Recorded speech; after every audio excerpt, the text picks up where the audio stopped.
Wanted to give an announcement. Don't forget, men. We are having a men's outing at Pastor's house on Saturday. Be there at 11. If you're not there at 11, don't expect to eat because the rest of us are going to start. No.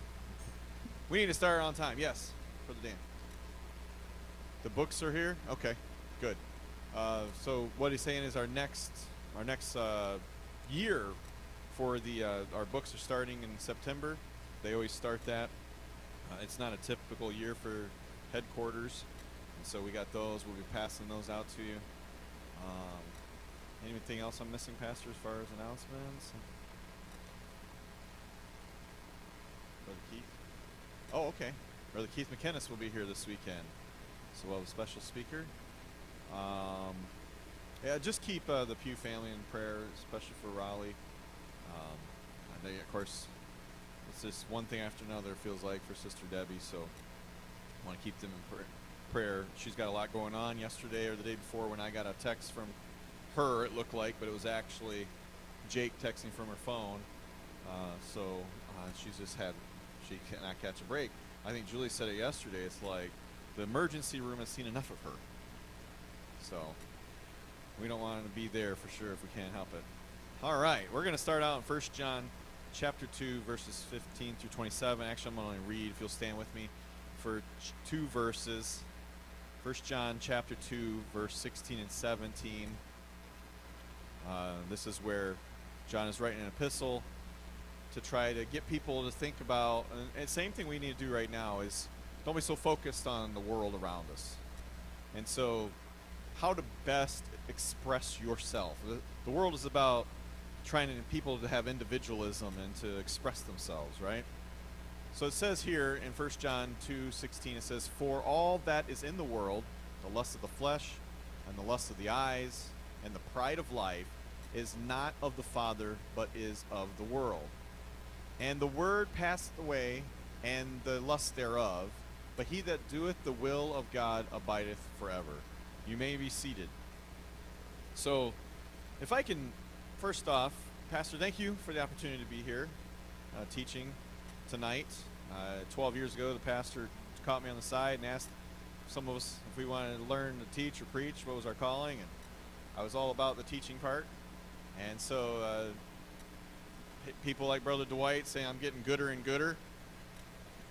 You know, when the pastor affords a lot of FaceTime with everybody, and if you take it seriously, you can't get something out that you don't put in first. And it takes a lot of prayer from all of you for people like us, me and Brother Gene, Brother Dan, Sister McKennis, Pastor, Sister Julie Bigelow, all of us that are teaching out here. Of course, the teachers downstairs. That's no less of a task, really. It's actually just as much. There are some kids that only get to come here as kids, you know. Jake, I would have never been able to pick you out of the King's kids, but he was King's kids back in the day when there was about 50 of them back there in the back. I know that the Albring boys, I want to say like Leroy and Brent were back there, and there was all kinds of faces that I wouldn't recognize them now because they're all grown up. But giving the opportunity to teach people is to help ground them and to keep them, and I want to thank you, Pastor, for that opportunity. So, if I can reread this, in the New Living Translation, it says, "For the world offers only a craving for physical pleasure, a craving for everything we see, and pride in our achievements and possessions. These are not from the Father, but are from this world, and this world is fading away." This world is fading away, along with everything that people crave. "But anyone who does what pleases God will live forever." That's the same verses, just in the New Living Translation. And the word fading away, of course, we know that it's just getting crazier. It's getting darker. And we're supposed to shine brighter during this time. I just heard something earlier today that said that because of the smog and all the pollution that's in these big cities and around the world, that they say there's actually about 25 to 33% less light, natural light, in those cities than it was just 100 years ago because of the pollution the smog. Can you imagine being in Los Angeles 100 years ago and it being, you don't realize it because, you just live day by day, but now it's a third darker or dimmer than when it was 100 years ago? Now, that's not what God's talking about when he says here that this world's fading away. I like the verse when it finally popped out to me because we're all about, I tell this to my class all the time, we're about having spiritual maturity. We shouldn't be the same today as we were last year this time, or 5 years ago, or 10, or 20. You should ask for and go for the sincere milk of the word, but eventually the Lord's going to drop a T-bone on the plate and say, can you eat this? But it doesn't come overnight, just like with raising kids. They don't sit there and they're eating steak dinner now unless it's squished up in some baby food, right? And can you imagine what that would taste like? Pureed steak. The texture of it, let alone. No, it's milk. It's milk. It's maybe some parents get a little excited faster than the others. They want to start giving some mashed potatoes here and there. Especially me, I was sneaking some of that food that wasn't quite kosher. I wasn't salting it though, Mom. I have to keep picking on her. She salted my baby food. Now I'm addicted to salt. And that's another thing. Don't taste the baby food because it's not going to taste as good to you. They won't know the difference. But it's the same with our dogs, say. They don't know any different. They know, yeah, that smells good, but they don't know to go dig in the trash can until you sneak them a piece of steak under the table. Ooh, that tastes good. That's what it smells. They kind of connect the two. Well, that's what we're doing as we're growing up in this. We're trying to connect the dots here. What tastes good from the Lord here? What can we glean from his word and these teachings here? All the people that have stand up in this pulpit throughout the years, you're supposed to be taking a little bit here and there and hanging on to those. Those are your deposits in the eternal. You're trying to get to another world. We're not trying to live for this world. It might feel like it when they're their age. But after we've had a few hiccups, a few bumps in the road, a few falling down and gouging our knees in the spirit, getting back up again, a just man gets back up. He falls 7 times, but he keeps getting up. Am I the only one here that makes mistakes? Okay. It just makes we're here to encourage each other. Another thing, Pastor, you talked about a little bit, but the trip we just went on, there was about 20 of us, right? I think I went 22, 21. And if we would all sit there together and we would all give our testimony first off, it'd take like 4 hours of our trip. But we'd have a lot of similarities we picked out, we liked, or noticed, or whatever it may be. There's going to be some other things that you might have noticed that I didn't, or whatever it might be. And together we can make this picture. But it's not going to be the same unless you're in that auditorium seeing 3 drama stages. I didn't expect them to be on the sides.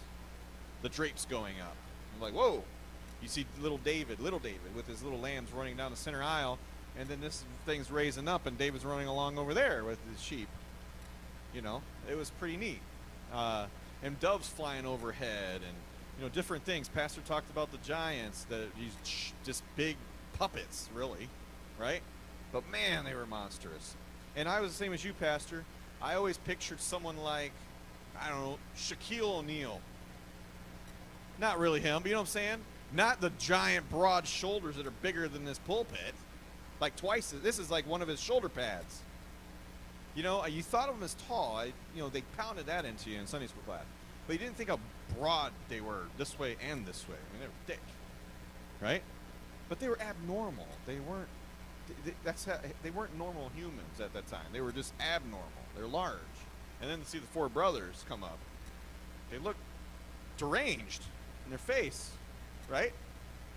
So the reason why I say that is that we all pick on different things. I've been hearing different messages from the different people Pastor's been bringing in, himself's been having, different teachers been up here, all the adult teachers and all this stuff. And the one thing we're getting a common thread is to not care so much about this world. Start detaching yourself now. That's what I learned about the Amish. Those people, if they had a blackout in the whole country, they wouldn't know about it for years. Right? Yeah. My dad said one time, if the world crashed, with the economy, he wouldn't know about it for months because he's broke already. So same way with them. They wouldn't really pay attention much. They're kind of detached. They're going to survive a little bit better with all that craziness. We're going to be rushing to Walmart and taking all the toilet paper and all that stuff, right? While they're out there probably weaving a roll. They won't even know. They didn't talk about toilet paper. None of us thought about that. But they have stuff. They have stuff that I didn't realize. Right, Pastor? We kept asking them. And so we're like, well, what about this and what about that? It's not like you think. I thought it was like Little House on the Prairie, but it's not. Now when they have a D-wall on the wall, I'm like, what? What is a D-wall? I'm looking around, Brother Gene, like, what's a D-wall lamp? I'm literally thinking of the guy said it was a DeWalt, not a D-wall. So, anyway. So, that's all fading. So it hit me like a ton of bricks one day. I'm sitting there, and I know I've said this before, but I wanted to hit you the same way, that the very elements are going to melt away. The elements, the periodic table of elements, all of them. I don't even know how many are on there. Anybody pay attention in that class? No? Okay. It looks crazy graph, it was all different colors and different letters meaning different things. That is all going to melt. It's going to fade away. I mean, it's going to be actually quite cool if you think about it. Think of a canvas where an artist is getting all these oil paintings together, and then all of a sudden they just, at first, them smearing together is quite unique, right? And then it becomes a mess. Well, can you imagine all this stuff just literally just falling apart? And just blowing in like dust or chaff in the wind, like he says. Can you imagine that? We're going to be on the other side of that, people. If we live right, if we make it, if we endure. If we start cutting off the cravings now. We all have cravings, and I'm not talking about just food. We have cravings. And you go to yourself and look at yourself in the mirror. What is it that you're craving of this world you got to let go? Is it more entertainment? Is it more relaxation? Is it more work? Is it more money? Is it more food? It just keeps going, right? Things, people, how we feel. The one thing I've noticed a long time ago was, how do families get in the positions that they're in? They get in the position that they're in, this is my own opinion, it's because the parents they don't realize it, I don't mean it mean, but they're selfish. How it affects them, how they feel at that moment, and the children are suffering. And they're not being taught. And yes, you can have children there, and you could be taking care of and paying the bills, but what starts creeping into a family is because our own cravings get in the way. Attentions, whatever it is. So, when I was going through this, it says, do not love this world or the things that it offers. That's hard, because we all want a house, want a car, want a good job, want a family, right? Want to grow up, all those things, right? But life just goes by so quickly. And I think even the young people here today will say, oh my goodness, school starts tomorrow. I mean, not for them. These are starting at the end of the month, college students. But did your summer fly? I mean, did it feel like, you just blinked and here you are? Well, the next thing you're going to do, and I'm not joking, and I'll also say this, it'll be 25-year reunion. And that 25-year reunion, what matters? Does it matter what dress you had at the prom? Or does it matter that you're struggling so hard right now and trying to work and go to school? It feels like it in the middle of it. Does it matter that we're not making the ends meet, and so we're trying our hardest to work 2 and 3 jobs as a family? We're losing time out on our kids because we just feel like we got to do something. That's what this is talking about. The cravings of the world. So loving this world versus loving Jesus. That's what it boils down to. Craving for physical pleasure, not from Jesus, but from this world, it says. Craving for everything that you see, not from Jesus, but from this world. The pride in your achievements. Now, you should take some pride and, work hard, things like that. But if you're going around patting yourself on the back and you're putting your arm out of socket from doing it, That's the different type of pride. That's where you're being too much, and it's not from Jesus, but from the world.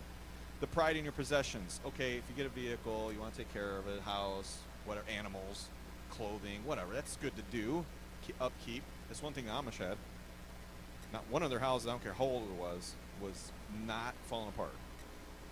They even had a brick house. How many have seen that brick house next to the store? That's what got my attention, Pastor. I'm like, good gracious, look at that thing.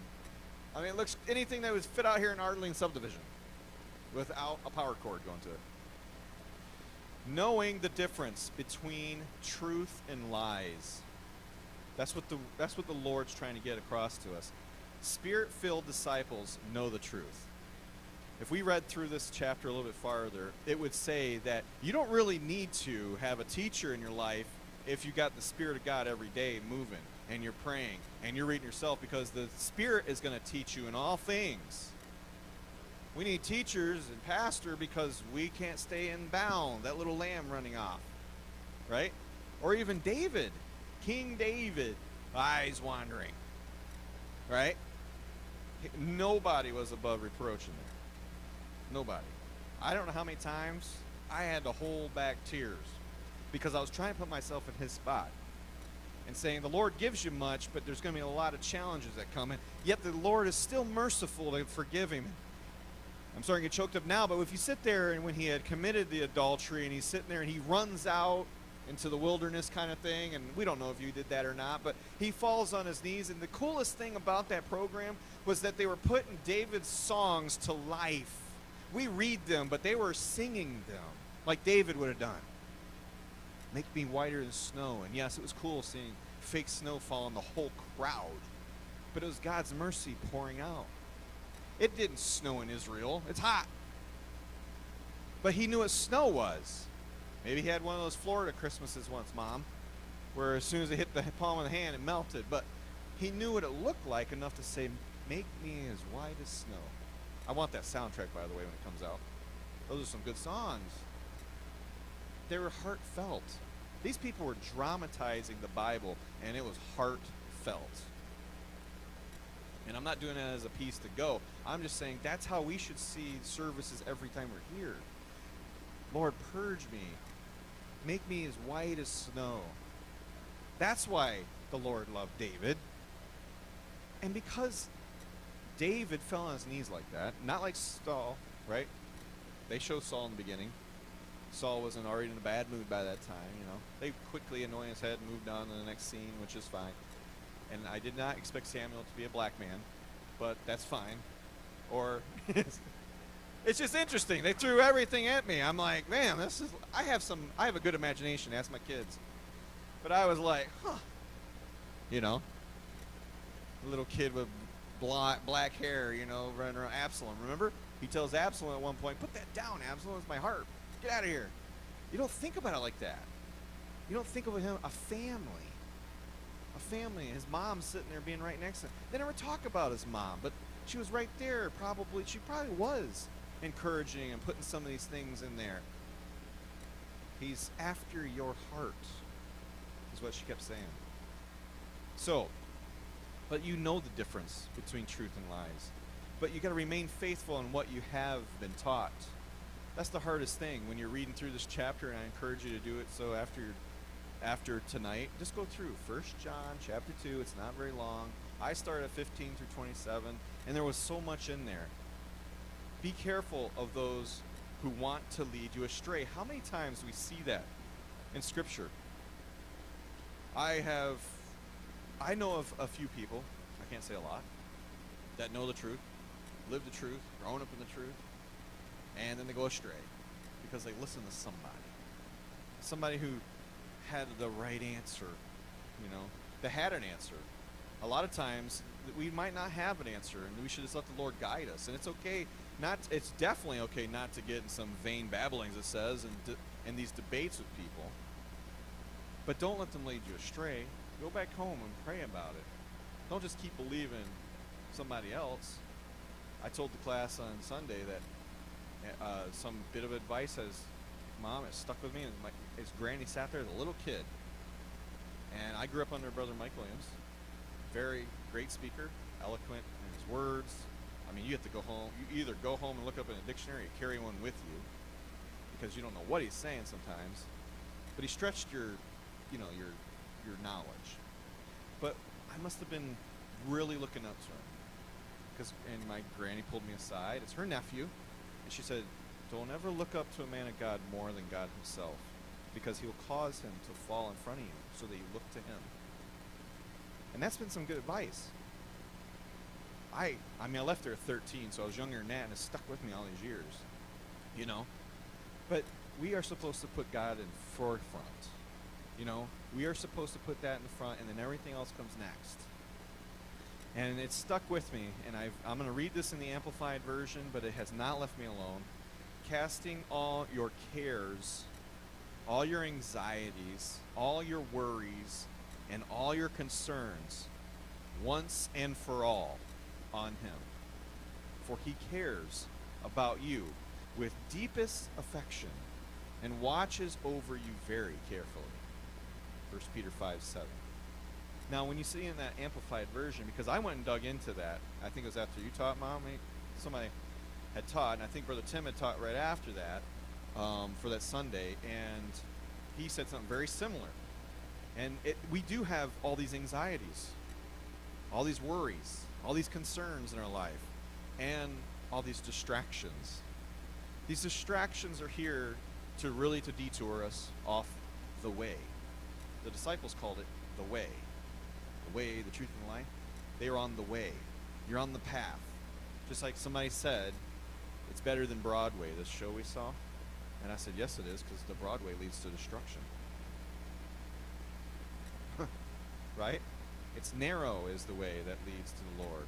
And we can get so easily distracted. Have you ever been in a thick forest walking along? I know you're riding some path, so I'm talking about walking a little mini path. And if you get off that path a little bit, you might hit some thorn bushes. You could get some poison ivy, Brother Dan. Yeah. You don't know what you're going to get into. And it could just be like a little root coming out of the ground that gets you sidetracked, or a raccoon running across your path. We've had a lot of run-ins with them over the years. But that little path, trying to make it through there, especially in the dark, and that's what happens. This world's growing darker. That path, that way, the way is still there, and we're supposed to be getting our way to it. Abide in faith and connection with Jesus. Continue on the spiritual journey that you walk with Jesus. Dwell in his presence as much as you can throughout the day. Endure the cravings that we seek to distract us from the godly purpose. Be present in living a life dedicated to the Lord that will help you and those watching you. I've heard 2 people this week, in the last week or so, that have said that they're watching me. I was like, what? And it totally threw me off. One of them was my car salesman, and he's down in Ortonville. I called him the other day for LDS. She's wanting to get something that's better in snow, and I told him, what's going on, and he says, I don't know if I can get through this part, guys, without getting choked up, but he says, Tony, I want to model myself after you. I said, what? And he says, because I watch you on Facebook. I said, really? And he's like, yeah. He goes, and if I can be a family person and a dedicated person like you are, I'll be great. And I'm thinking, my goodness. I told Julie, I was like, people are watching me. I mean, that's good, but you know that you have to you don't think about that in hardships. You don't think about that when you're struggling. You don't think about, actually, that's a distraction of the enemy. Don't focus on everybody that's watching you. You're in a glass bowl right now. Don't worry about all of them. Just do what you want to do.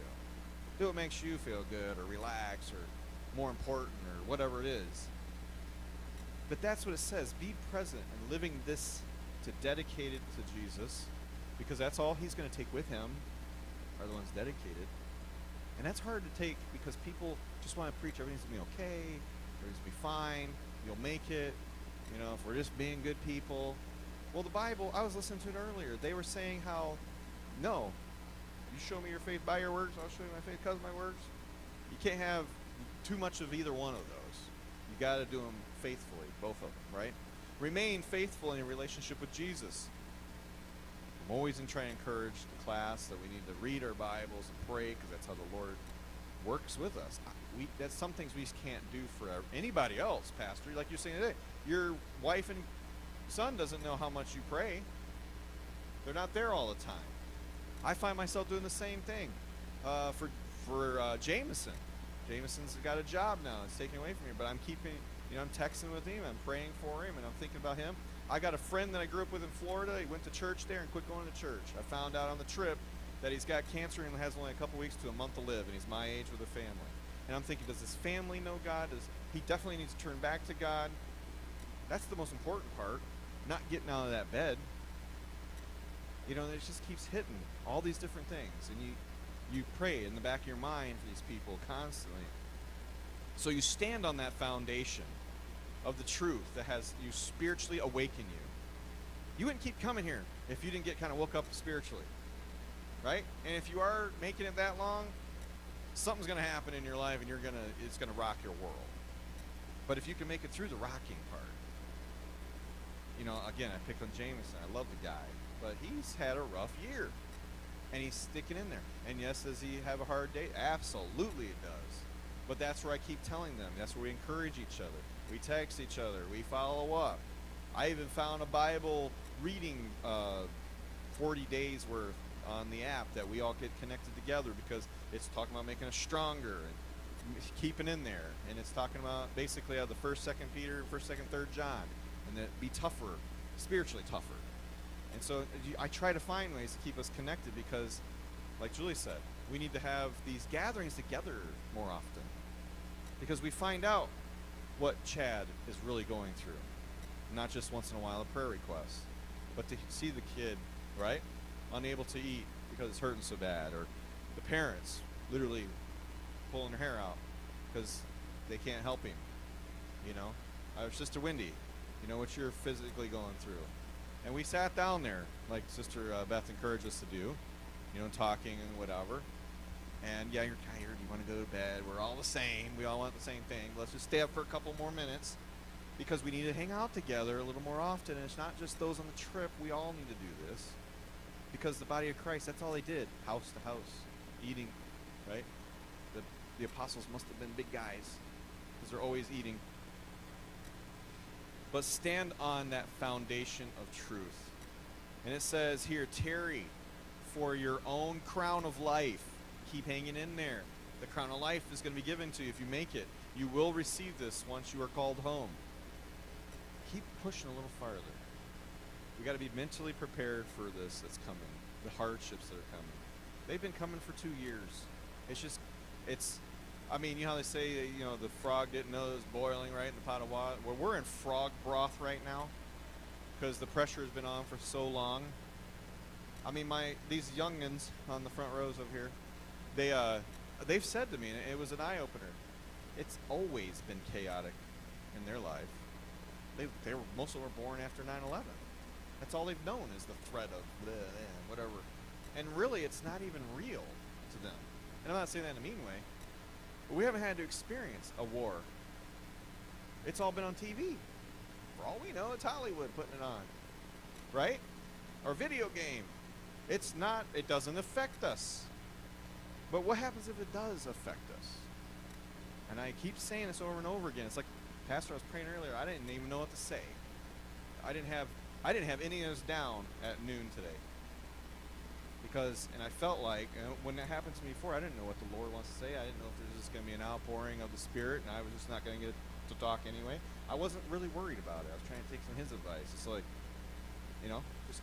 but then I sat outside, had today off, and I started typing with, what the Lord wanted. I feel like I still didn't get enough.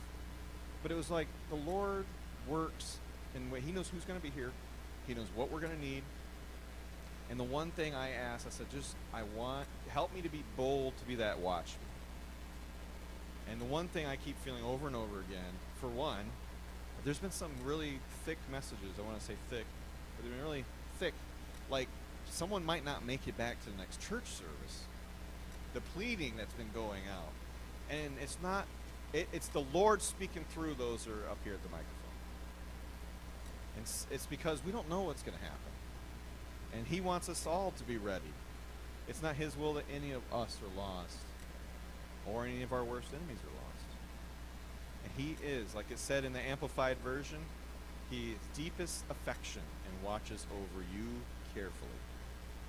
So know that when you keep moving forward, reach out to who you're comfortable with when you need help and you need some encouragement. It's not corny, it's not weird. We need to know. We're praying for people. We need to tell you that as well. And you know what? Getting together like the men we're going to do this weekend, we're going to be talked to a little bit, and that's fine. I encourage us guys just to open up, and because that's what we do in the class. We talk about whatever, and I'm pretty open with them too, because it's life, and I want it to be real to them, and I want to know that they can do this too, because I keep telling them that they're the church. Pastor's going to be leaving, I'm not saying he's leaving the church, but we're going to move on. I'm going to be old. Yep. And so the next generation, let the Lord work through them and work through their friends. And so keep them in prayer this week. They start school tomorrow and whatever other days coming up. These kids over here are end of the month or beginning of September, and they're going on to the next chapter. And you think it's going to get easier? I'm not saying for education-wise. I'm saying the corruption that's going to try to taint their minds, and they throw these subjects in there that don't even matter about dental hygiene. They throw subjects in there that have nothing to do with cleaning teeth. I'm not saying it's what was one of them, Elia, for instance, like music or something crazy. Yeah, what's that got to do with cleaning your teeth? She had to take a class on that. They do this because they want to get your mind curious. That's another distraction, right? It's another distraction. Or watching the movie over and over again and see the political tones that are in it. I mean, what's that got to do with cleaning teeth, right? But that's how they get these kids thinking off in another direction, And I know Pastor said I'm running for the school board, but I don't have any skin in the game, so I keep telling people they're graduated. I'm trying to do it for everybody else's kids because the devil's after them. And I'm here to help do whatever the Lord wants to help these people make it. So, thank you very much. Any more announcements, Pastor? You want to? A little early. Well, thank you. Let's just Pastor was saying ahead of time there could be a funeral this weekend.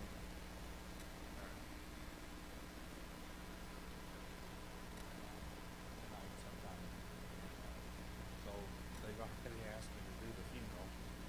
It's not going to be at the church, it'll be the funeral home. So it may be Saturday, but I don't want the men's fellowship to stop. So Sister Kenneth will be there at the house. Her partner's having surgery, so she can't go shopping.